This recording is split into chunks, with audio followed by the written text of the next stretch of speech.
My first book, A Breath of Fresh Air, is set in Bhopal during the Bhopal gas tragedy. And the Union Carbide leaked methyl isocyanate gas, which killed a lot of people. It is considered one of the worst chemical disasters of our time, of any time. And my father was posted in Bhopal then, and it had a big impact on me. It happens sometimes that something from your childhood, some incident from your past, lays the foundation of how you think, behave, and work. It's natural and understandable. Hi, I'm Sadaf, and I welcome you all to Women Influencers Talk Show. If you haven't subscribed to our channel yet, please do so now.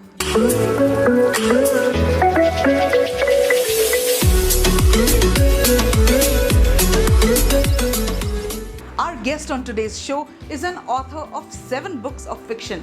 Her work brings us joy and tragedies of human life conveyed effortlessly in a way that's so genuine. I welcome Amulya Malladi on our show today, who's not only an Amazon bestseller but also a fantastic storyteller. So what are we waiting for? Let's go to California.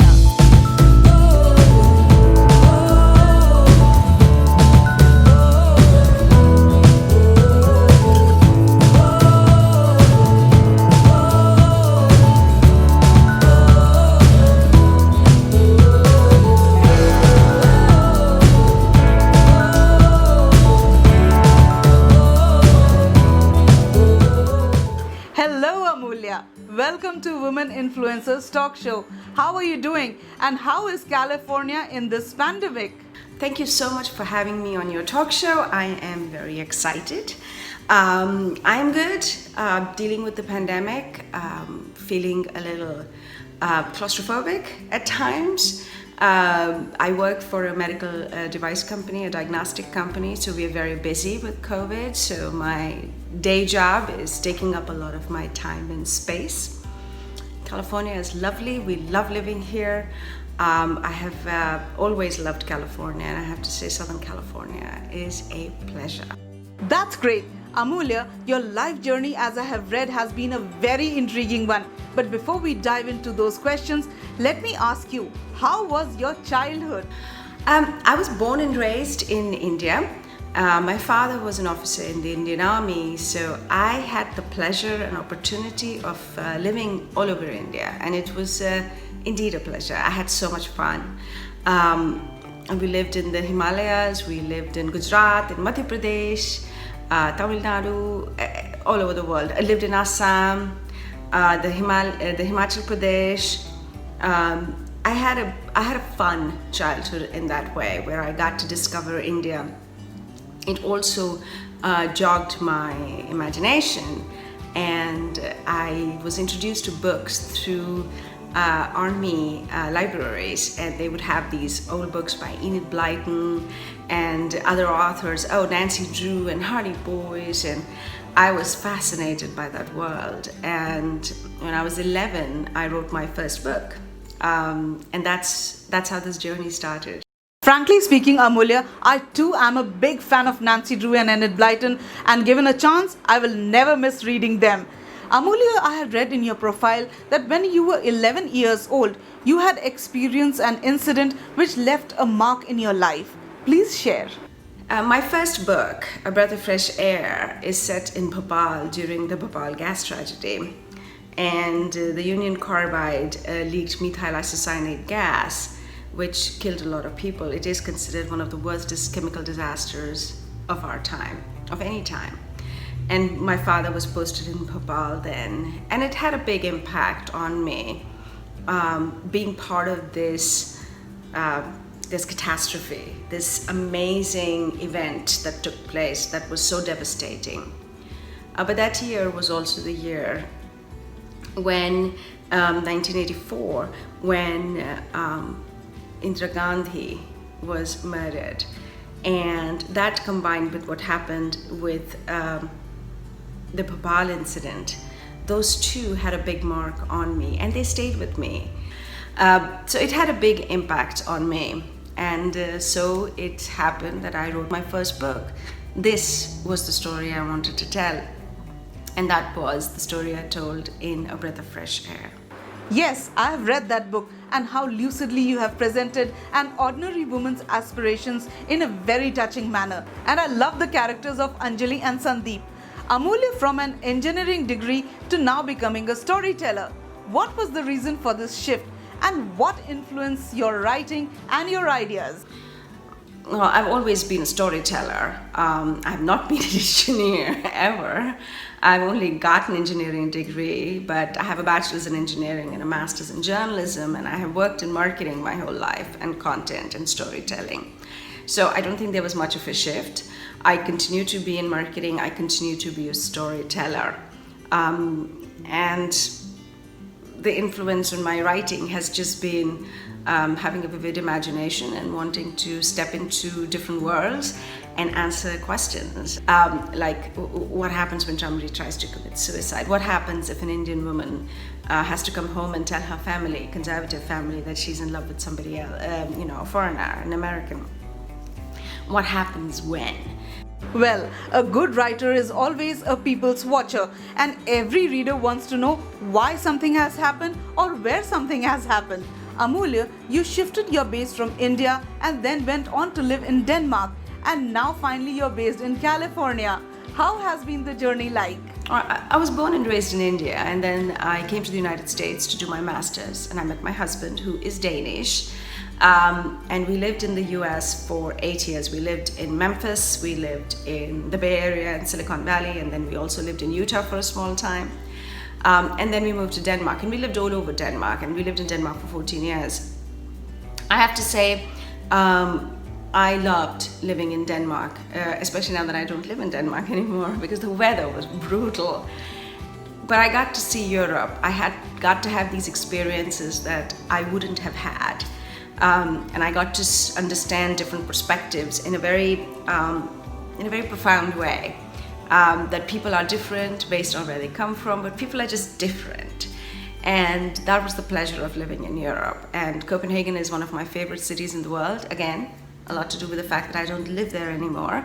I live in sunny California, where the weather is beautiful, and absolutely love living here. You know, it's hard to be in a bad mood when the sun is shining and the sky is blue, and we live on a lake. We have a beautiful view, and all in all, it has been an amazing journey to live here. For me, for my family, we absolutely enjoy this shift. But what I have also gotten out of this is, in Denmark there is a lot of work-life balance, and we don't work all the time. And I bring that along here, and I'm kind of like, no, I'm not going to work all the time. And so I'm very confused by my American colleagues sometimes who don't take all their vacation, and I'm usually the person who takes all my vacation. It's been a very good journey, but I also feel very at home in the US. I feel very comfortable. We are a mixed race family, and my kids are grown up and starting university. So living in the US seems more right for us. We fit better. It feels. It's been an amazing journey, and we absolutely love living here. I think I've said that a few times now. Well, yes, but that's okay. And I also believe that home is where the heart is. Amulya, we have seen in your books that your female protagonist, though emotional, is a very strong and firm person. So in your opinion, how important is it for a woman to be able to make choices and live life fearlessly? Well, I think it's important for everybody to make their own choices and live fearlessly, but it is also not possible, right? We all make choices based on our circumstances, man or woman. I think it's harder for women because we have more impositions from society. You can't make any choice when you have to be the babysitter for your child. Women living fearlessly, again, nobody lives fearlessly. We all have fears. It is utopia to say that we live fearlessly. I think what resonates more with me is to live authentically, to be more authentic, and to say that I am going to live my life in a way that is true to me, and live my life in a way where I don't have to be somebody else, I can be me. And that is a fight, because I'm a brown woman, I'm loud, I have big hand gestures and movements, and I speak my mind. and I get into trouble for it. So I can make some choices and modulate, but I also don't want to give up who I am. So that I think that is the hard part when it comes to living your life on your own terms, or at least showing up as authentically as you can. That's wonderfully explained. Amulya, how do you so ably wear so many different hats, balancing a corporate life along with being an author and also managing your family? Do you often find your worlds collide or mix into each other? I don't seem to have any trouble going from one hat to the other. I feel very comfortable being a writer, being working full-time. I think it makes me happy to have these two very different careers and two very different career paths. I also paint, I'm an artist, and I enjoy that part of my life where I'm able to create. And it is very important to me. If you look in my house, it'll be a studio, there'll be paint supplies, you know, it's who I am. I have a very supportive family that understands when I am writing, I should not be disturbed because I will yell at people. So it's not been very difficult to wear all these hats for me. Then I must say you are a lucky soul. But I'm sure you must have also juggled being a multitasker. I mean, we all do, isn't it? How has been your journey from the breath of fresh air till now? I mean, how have you evolved as a writer and also as a person? Well, I've grown older, have more wisdom, hopefully, more mature, more patient. My books have changed. I wrote about younger women, now I write about older women and their journeys.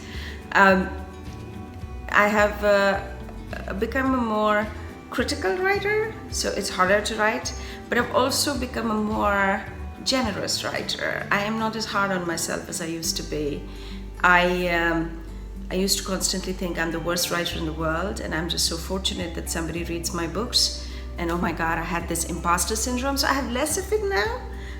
Not that less, but a little less of it now. So I'm not feeling like an imposter constantly, just once in a while. So that's sort of how the evolution has taken place. My protagonists are all about very strong women. I once asked my editor, I said, what do I write about? And she said, you write about women trying to find their place in society. And I think that's what I'm trying to do, is find my place in society, so to speak, and who I am and how can I live my most authentic life. And still get to the places I want to get to professionally and personally. So how can I be the best version of myself, which sometimes sounds hokey, but really that is the journey, right? I want to be the best version of myself. I want to live a life where I feel comfortable with what I do and I enjoy myself. I live a life that is fulfilling, where I have contentment, not happiness, but contentment of some kind. I'm prone to depression, so when people say depressed and happy, it's not that simple. The opposite of depression is engagement, vitality. And that's the journey here. I want to be vital. I want to have interests in my life. I want to wake up in the morning with the desire to conquer the world and say, okay, what am I going to do today? Am I going to make a new painting? Am I writing a new chapter? Are we launching a new product in the company? So it is very much about that, and I think that comes through in my characters, and I think that is why my characters are sometimes relatable, because we all have that feeling, right? We all want to live this life. It's not always possible, but we try. That's a very valid advice, Amulya, and thank you so much for it. And as I have said before, your protagonists are very strong and firm women, and also very relatable to us as readers. Would you say you have had some very real women influence you in your impressionable years? When I was younger, I did not have many role models, I have to confess. It is more as I grew older that I've had role models and women who I follow. And a lot of them have been business women, mentors that I've had, bosses. One of my favorite managers has been a woman called Valerie Solier, who has always guided me, still guides me. She's not my manager anymore, but she's still around. women like Michelle Obama, women like Hillary Clinton, and gigantic big women who kind of are authentic and speak their mind. And I always think, oh my God, what would Michelle Obama do during this situation? She's going to handle it so much better than I do. So I think it's been more that it's been a journey rather than something that happened when I was younger. That's true. It's more often that as we grow old and get mature, our likes, choices and decisions also change, and we start looking at our idols with a different perspective and manner. Amulya, please tell us about your latest book, The Nearest Exit May Be Behind You, and how did you come up with this title?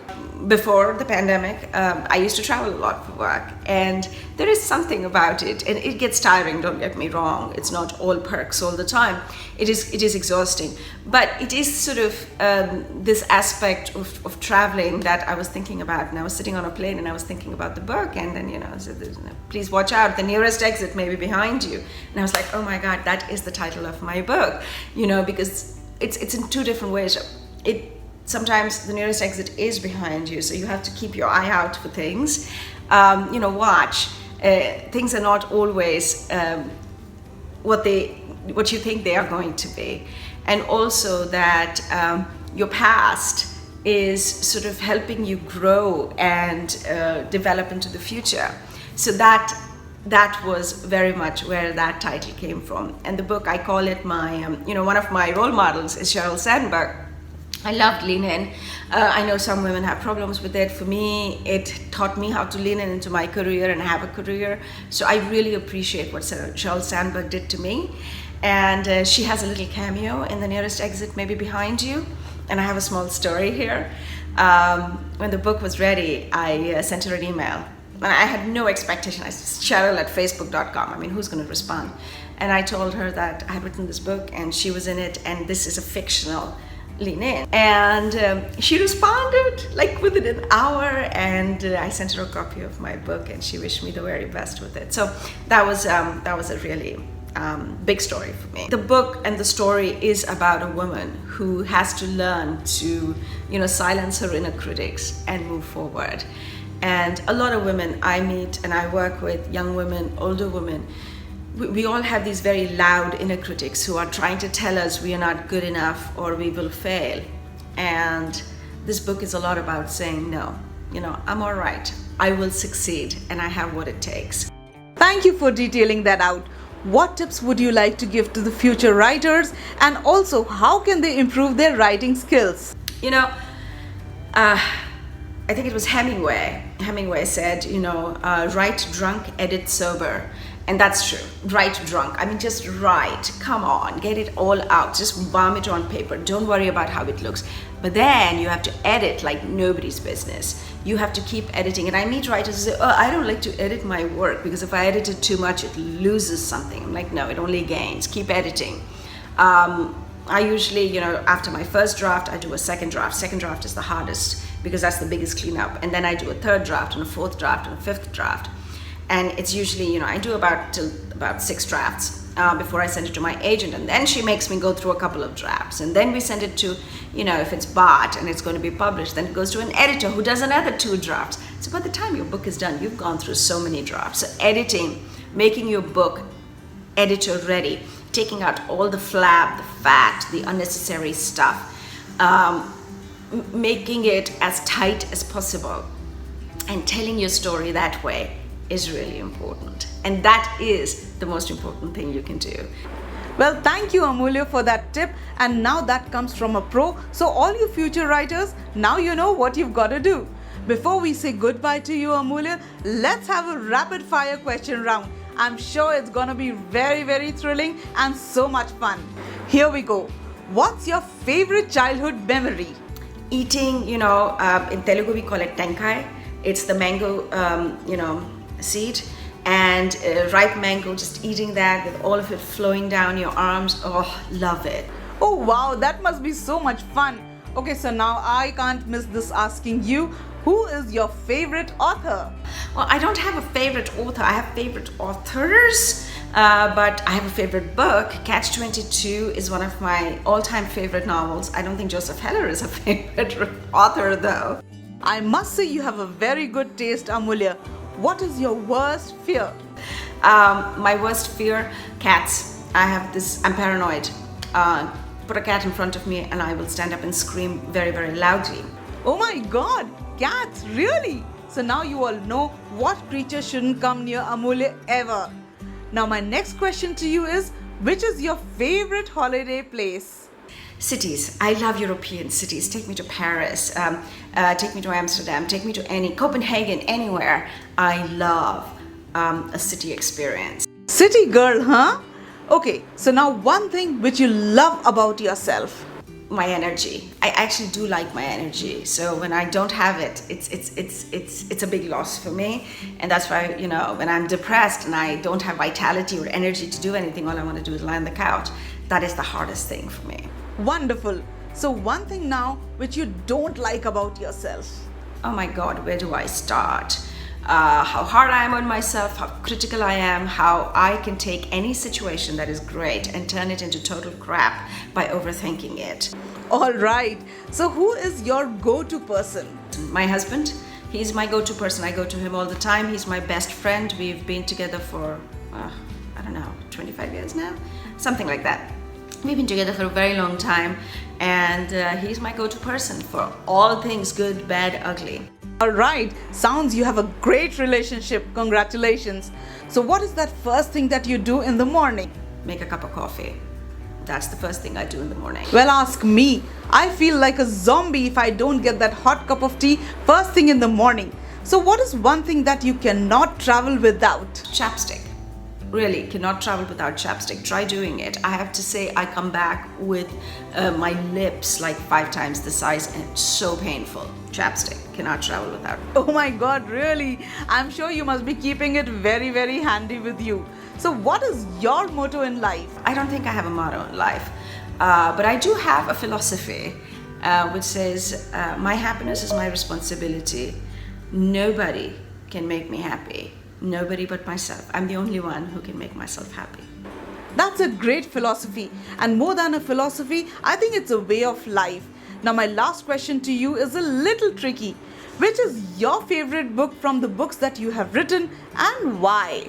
I think the book I'm working on right now, it's called Sinner Man, and it is set in Denmark, and it's a story of a man who plays jazz, blues, Nina Simone's song Sinner Man. That's where it comes from, and it's got some roots in World War II, and I had so much fun writing it. So I guess it's my favorite book for now, but trust me, once it's done, I'm not going to like it anymore, because my inner critics are very loud and they refuse to let me enjoy.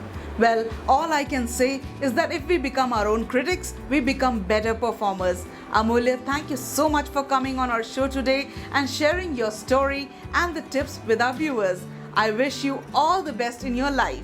So all you beautiful people, if you like our show and if you like what we present, please do subscribe to our channel. Also like, share and comment. Till we meet next time again, take care, stay safe, bye bye.